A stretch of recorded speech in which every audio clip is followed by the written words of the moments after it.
ॐ यो ब्रह्माणं विदधाति पूर्वं यो वै वेदांश्च प्रणोति तस्मै तं देवम् आत्मबुद्धिप्रकाशं मुमुक्षुर्वै शरणमहं प्रपद्ये। सत्यव्रतं सत्यपरं त्रिसत्यं सत्यस्य योनिं निहिते च सत्ये सत्यस्य सत्यमृतसत्यनेत्रं सत्यात्मकं त्वां शरणं प्रपद्ये। ओंकारं निगमैकवेद्यमनिशं वेदान्ततत्त्वास्पदं चोत्पत्तिस्थितिनाशहेतुममूलं विश्वस्य विश्वात्मकं विश्वत्राणपरायणं श्रुतिशतैः सम्प्रोच्यमानं प्रभुं सत्यं ज्ञानमनन्तमूर्तिममलं शुद्धात्मकं तं भजे। प्रकाशो मे निजं रूपं सत्यं मे परमं पदम्।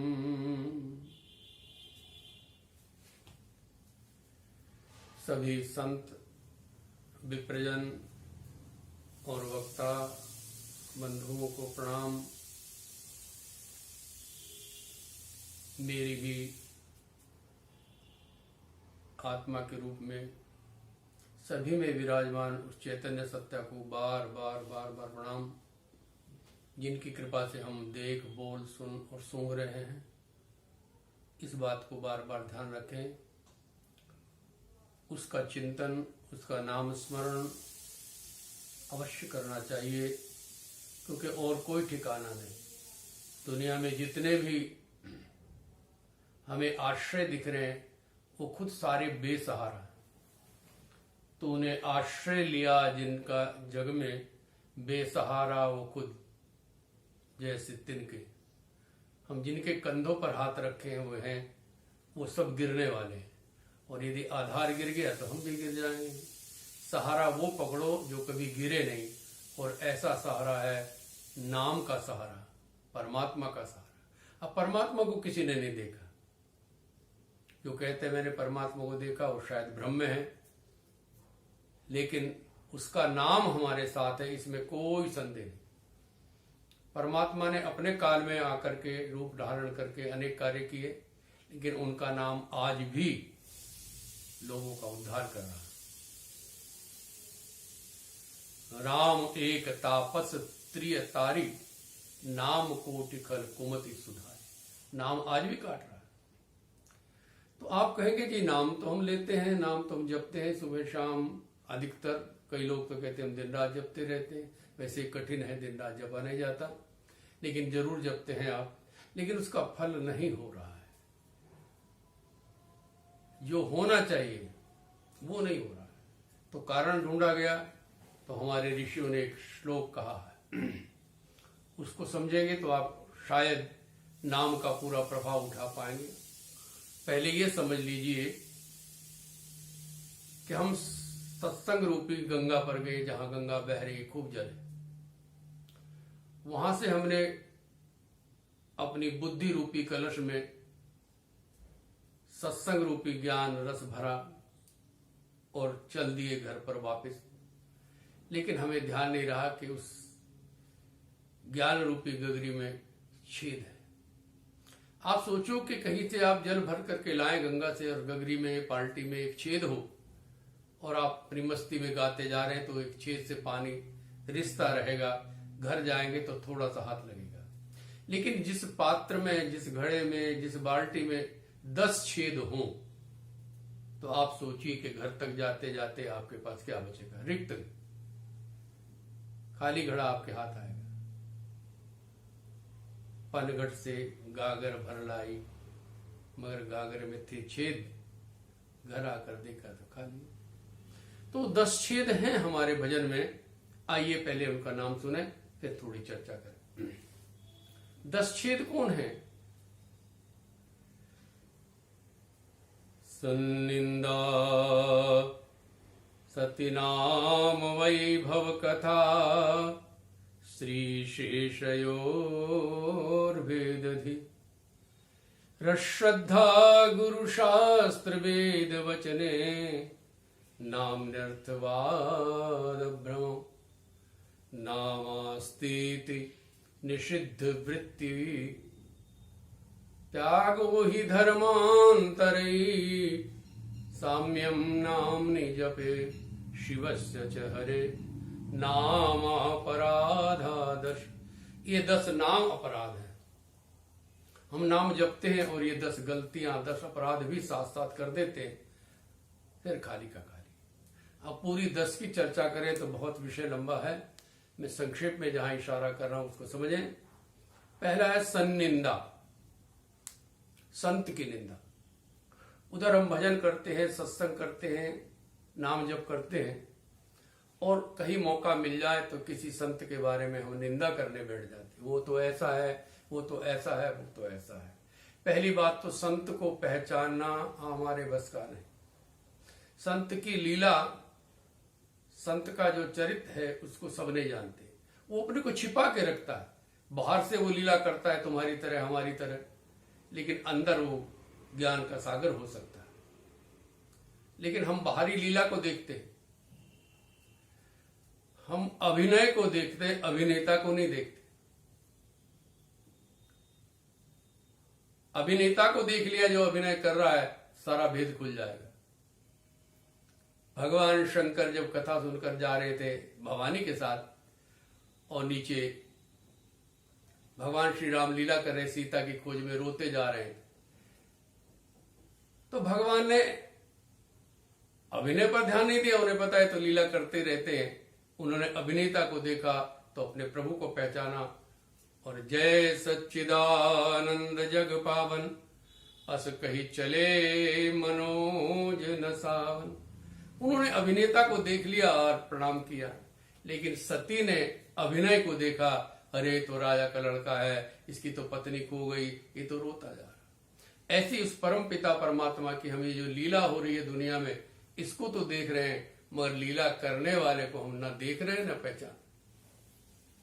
इसलिए हमसे 10 अपराध होते हैं। सन्निंदा, पहला तो अपराध ये है जो प्राय हमसे होता है, संत की निंदा करने बैठ जाते। तो गोस्वामी जी ने कहा सबके निंदा जे जड़ करही ते चमगादड़ हो। हमें निंदा से मिलता क्या है? यदि वो ऐसा कर रहा है तो करेगा, भोगेगा। तुम क्यों अपनी जवान खराब कर रहे हो? अपनी बुद्धि में कूड़ा क्यों भर रहे हो?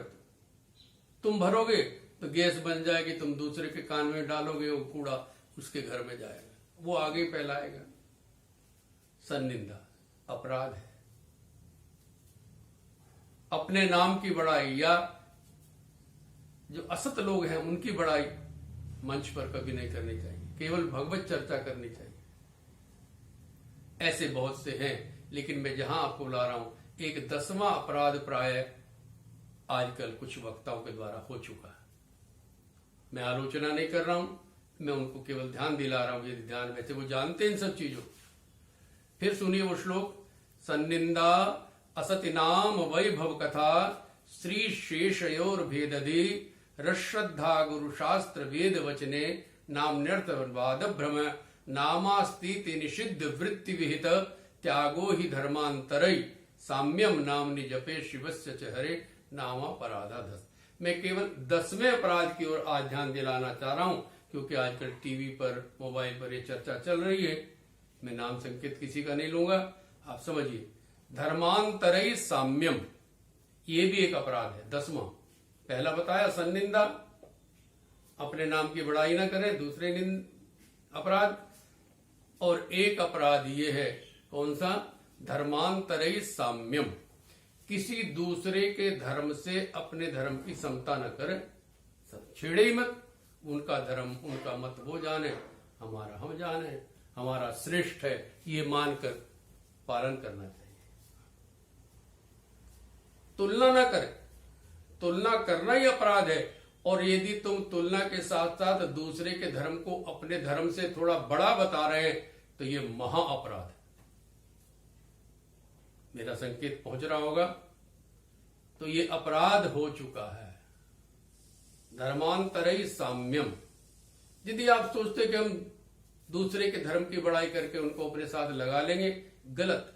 तुम लगाना चाहते हो मगर वो तुम्हारे साथ लगना नहीं चाहते, इसको भी याद रखें। तब तो बात बन सकती, वो लगना चाहें, लेकिन वो लगना नहीं चाहते हैं। वो इतने अपने कट्टर हैं कि नहीं लगेंगे। आप लगाना चाहते हैं और उनको खुश करने के लिए अपने धर्म को और छोटा कर देना चाहते हैं। तो धर्मांतरी साम्यम, ये अपराध कई वक्ताओं के द्वारा हो चुका है मंच पर से। तो मैं आज विनम्र निवेदन करता हूं, क्योंकि वो नाम रस में बहुत डूबे हुए थे। कभी पहले मैं भी बड़ा आनंद लेता था, लेकिन आज जब ये पता लगा कि वो नामापराध हो रहा है तो थोड़ा सा मन को दुख हुआ। दूसरी बात, एक चौपाई है, अक्सर लोग गाते हैं, मगर यहीं से वो बात उठानी थी जो मुझे पहले कहनी थी। राम राम सब कोई कहे, पर दशरथ कहे न कोई। एक बार दशरथ कहे, तो कोटि यज्ञ फल होय। एक बार सकृदेव प्रपन्नाय तवास्मि इति याचते। एक बार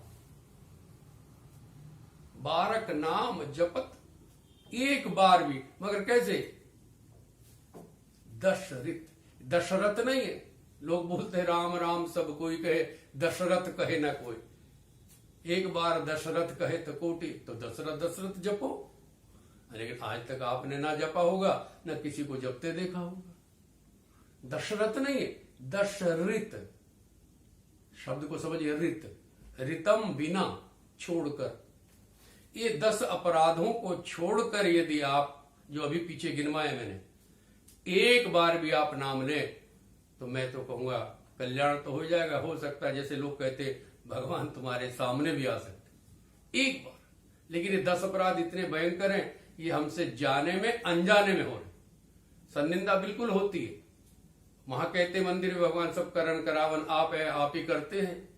लेकिन घर आके कहते मैंने किया, मकान मैंने बनाया, बेटी का ब्याह मैंने किया, ये काम मैंने किया। आपने सब करे कराए पर पानी फिर दिया, ये अपराध है। लेकिन अभी मेरी चर्चा केवल एक बात पर है, साम्यम नामने। दशरथ इनको छोड़ दीजिए, तब नाम लीजिए। बहुत वक्ता इतने मस्ती में गाते राम नाम, हम भी झूमने लगते। आहा। लेकिन यदि ये अपराध हो रहा है तो उस राम नाम का शायद मेरी दृष्टि में कोई फल होने वाला नहीं। दूसरी बात, हम भगवान की आलोचना, आप अपने बारे में नहीं कुछ जानते तो भगवान के बारे में कैसे जानेंगे? वो कहते सारे जन्म कर्म च में दिव्यम, मेरा जन्म भी दिव्य है। भले जन्मोत्सव मनावे, मगर उनका जन्म दिव्य, उनके कर्म भी दिव्य जो हम नहीं समझ सकते। उनकी लीला भी दिव्य है, अलौकिक है। आत्मज्ञानी उस लीला को समझ सकता है। थोड़ा थोड़ा कह रहा हूं, नहीं समझ सकते। तो उनका जन्म भी दिव्य है। गीता में सब कहा है, अवजानन्ति माम मूढ़ा मानुषिम तनुमाश्रित। लोग मुझे समझते मैं मनुष्य जैसे हम हैं, वैसे उनके आंख नाक कान हड्डी मांस होगा। नहीं, मैं एक बार पहले भी कह चुका हूं, अपनी प्रवचन श्रृंखला चल रही है रविवार को 10 बजे से 11 बजे तक, उसमें कह चुका हूं कि भगवान का जो विग्रह है वो प्रकाशमय है। हड्डी नहीं सब प्रकाश है, खून नहीं सब प्रकाश है, मांस नहीं प्रकाश है, त्वचा नहीं प्रकाश है, सब प्रकाश। तभी तो इतने सुंदर है। प्रकाश ही है जो न कटता है, न जलता है, न गीला होता है। हमारी आत्मा भी ऐसी है, क्योंकि हम उसके अंश हैं। अंश और अंशी में भेद नहीं होता। ये पहले प्रसंग श्रृंखला में चल रहा है। अंश और अंशी में भेद नहीं होता, और अंश अपने अंशी की ओर दौड़ता है। ये बिल्कुल ध्यान रखना। देखो, प्रकाश, रोशनी, लाइट ऊपर का विषय है, सूर्य का, अंतरिक्ष का, स्वर्ग का विषय है, क्योंकि प्रकाश ऊपर से आता है। दिया, तेल, बाती, रुई नीचे की वस्तु, आप कितना फेंको नीचे आ जाएगी। लेकिन प्रकाश हमेशा ऊपर जाता है। दिए को बुझता देखा हो, अग्नि को आप कितना ही दबाव डाल के नीचे करें, घूम के ऊपर हो जाएगी। लेकिन पानी नीचे की वस्तु है, आप उसको कितना ऊपर चढ़ाएं, वो अपने उद्गम की ओर नीचे की तरफ ही भागेगा। तो हम उसके अंश हैं तो ऊपर की ओर जाएंगे, ये मन उसे ढूंढ रहा। लेकिन उसका जन्म कर्म सब दिव्य है। अब जानंति माम मूढ़ा, मूढ़ कह दिया, वो मूढ़ है जो मुझे मनुष्य शरीर वाला समझते। तो फिर तो विकार भी होंगे, मनुष्य शरीर हो तो विकार होंगे, दाढ़ी भी आएगी, शौच भी जाएंगे, लघुशंकर करने भी जाएंगे। नहीं, वो दिव्य है। परम भावम अजानंतो मम भूत महेश्वर, मुझे नहीं जानते। और जो मुझे योमाम अजम अनादिम वेत्ति लोक महेश्वर, और जो मुझे अनादि जान लेता तो उसका तो इतना कल्याण हो गया। बहुत है जे ना न माम दुष्कृतनो मूढ़ा, बार बार मूढ़ा का, ना हम प्रकाश सर्वस्व, मैं सबके लिए प्रकाशित नहीं हूं, मैं क्या कर रहा हूं। लोग फिर भी आलोचना करते हैं, कृष्ण ने या राम ने ऐसा किया, ऐसा किया, ऐसा किया। तो भगवान कहते हैं ऐसा जो दिव्य है तमेव शरणम गच्छ, उसी की शरण में जाओ। तो अर्जुन ने कहा महाराज वो आपके अलावा कोई और है? कहने नहीं, हूं तो मैं ही, लेकिन तुम मेरे शरीर को देख लो, मेरे जो निज स्वरूप है प्रकाश स्वरूप उसको देखो। आगे कह दिया सर्वधर्मान परित्यज्य मामेकम, वो मैं ही हूं, लेकिन ये शरीर नहीं। तो इसलिए कृष्ण के बारे में यदि किसी ने कुछ कहा है तो थोड़ा सा वो ध्यान दें कि उनकी लीला बड़ी अलौकिक है, दिव्य है, हम उसे नहीं जान सकते, इसलिए उसकी चर्चा आप न करें तो बहुत अच्छा है। दूसरी बात, यदि कोई कहता है कि कृष्ण ने अपने धर्म का पालन पूरा नहीं किया, तो मैं नहीं समझता हूं। उन्होंने संसार में फैले हुए अधर्म को नष्ट किया। आप कहेंगे अपने घर को, ये अक्सर होता है जब हम दूसरे का घर सुधारने में लग जाते हैं तो अपना घर बिगड़ जाता है। लोग भंडारे लगाते हैं, बड़े बड़े कई लाख रुपए खर्च करते हैं, उनके माँ बाप घर में भूखे बैठे, ये अक्सर होता है। हम समाज सुधारक बनते हैं, दूसरे के बेटियों को बेटों को संवारते हैं, संभालते हैं, ठीक है, लेकिन आप अपने घर में पहले अपने घर को और अपने को संभालिए, फिर दूसरे को संभालिए। तरीका तो ये है वैसे। अब कृष्ण के बारे में मैं कहूंगा कि उन्होंने देखा संसार में अधर्म बढ़ रहा है, उस धर्म की रक्षा के लिए अधर्मी राजाओं का विनाश कराया महाभारत। लेकिन जब उन्हें वापस आकर पता लगा कि मेरे घर में ही अधर्म बढ़ गया है, मेरे परिवार के लोग ही अधर्म के मार्ग पर चलने लगे, तो उन्होंने संकल्प किया कि मैं जब धर्म की रक्षा करने आया, तो आप जानते हैं उन्होंने दुर्वासा जी के मुख से श्राप दिलाकर अपने परिवार को अपनी आंखों के सामने बेटा बेटी पोते बहुए भाई सबका विनाश करा दिया। बोलो, धर्म की रक्षा ये होती है, या अपना पराया कोई नहीं। यदि वहां दिखाई दिया कि मेरे परिवार के लोग गलत चल रहे हैं, अधर्म करने लगे, तो धर्म की स्थापना के लिए अपने परिवार को भी नष्ट करा दिया। और इतना ही नहीं, अंत में यद यादव कुलम, यदि यादव कुल सारा बिगड़ रहा है तो इसको नष्ट करना ही मेरा काम है। और इतना ही नहीं, मैं भी इनके साथ हूं। तो आप जानते, कुल का विनाश कराया, समाज के अंदर जितना अधर्म फैला था नष्ट किया, फिर अपने शरीर को भी नहीं रखा। यहां दो बातें, क्योंकि ये भी यदुकुल में आते। यदि मेरा परिवार दोषी है, मैं भी दोषी हूं, मालिक भी दोषी होता है, हमारे शिष्य दोषी है तो गुरु भी दोषी, विद्यार्थी यदि दुष्ट है अध्यापक दोषी, पुत्र दुष्ट है माता पिता दोषी। तो भगवान ने कहा यदि ऐसी बात है तो मैं भी शरीर नहीं रखूंगा। और साथ ही ये संदेश भी है कि जब मैं स्वयं इस मानुषी शरीर को रख करके लीला कर रहा हूं, तो ये शरीर मैं नहीं रखता हूं, तो तुम कैसे रखोगे? हम अपने शरीर को रखना चाहते, भगवान उस शरीर में नहीं, ध्यान रखना। प्रकाश रूप में आज भी मौजूद हैं, चैतन्य रूप में आज भी मौजूद हैं, लेकिन ये देह हड्डी मांस वाला जो शरीर देवकी द्वारा कौशल्या द्वारा प्राप्त हुआ था, दोनों ने छोड़ दिया। बलराम जी के बारे में दो शब्द अंत में कहूंगा। बलराम जी के बारे में लोगों को भ्रम हो गया कि वो मदिरा पीते। नो, पहले तो वो जाने कि वो किसके अवतार है। वो शेषावतार है। जो लक्ष्मण जी थे वही बलराम जी है, शेषनाग के अवतार हैं और शेषनाग जहर से भरे, उनके ऊपर शराब का असर होगा क्या? जो जहर से भरा, लोग तो नशा पूरा करने के लिए अब सुना है कि जहर के भी बूंदे डालते हैं शराब में ताकि उसका नशा तेज हो। मैंने बहुत से संतों को देखा जो नशा जब उनका पूरा नहीं होता, गांजा भांग सब समाप्त हो जाता है, बिच्छू से डंक मरवा, अपनी आंखों से देखा, सांप पाल रखे हैं जहरीले, जीभ पे डंक लगवाते तब उनको नशा होता।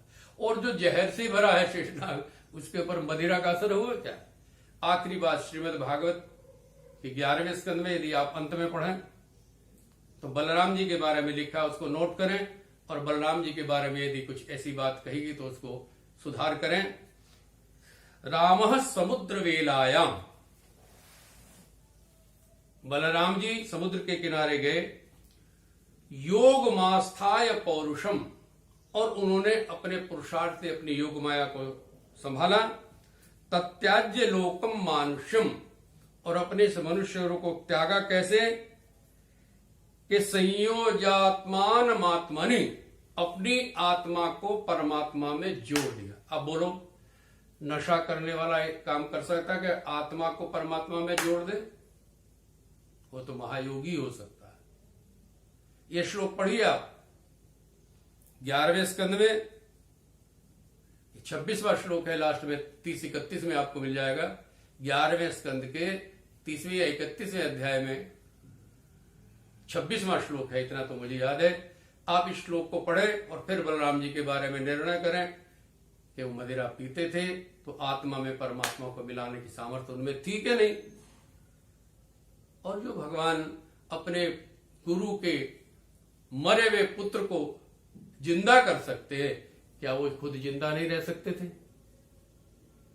ऐसी बहुत सी घटनाएं हैं, लेकिन नहीं, उन्होंने कहा नहीं, एक अवस्था, एक समय है, कार्य पूरा हुआ तो उस देह का विसर्जन करना ही असली पूजा है। बस ये मैं कहूंगा। जैसे हम गणेश तो मना रहे हैं तो गणेश की खूब पूजा करते, खूब सोना चांदी चढ़ाते, खूब सेवा करते, और बाद में क्या करते? विसर्जन। ऐसी देवी के दिनों में देवी की खूब सजावट, लाखों रुपया खर्च करते, पूजा करते, और फिर ऐसी शरीर से सब काम लीजिए। और इसका भी जैसे धूम धड़क्का से गणेश जी का विसर्जन करते हैं, भगवती का विसर्जन करते हैं, ऐसे अपने इस देह का भी विसर्जन धूम धड़क के साथ नाचते गाते हुए आनंद पूर्वक करना, ये जीवन का लक्ष्य है। आज इतना ही स्वीकार करें, फिर कभी अवसर मिलेगा तो चर्चा करूंगा। जय सच्चिदानंद, जय सच्चिदानंद।